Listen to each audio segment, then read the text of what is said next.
This is a 1966 Norton Atlas.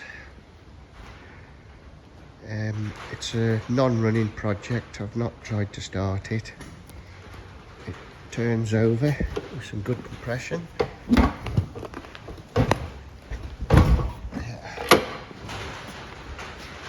Gears select on it. The brakes work.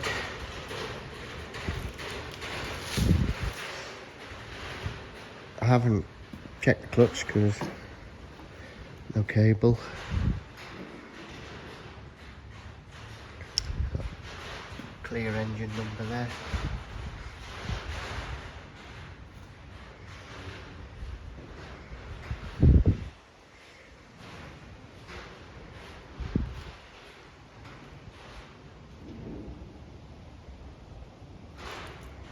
It's quite a tidy bike. It looks complete.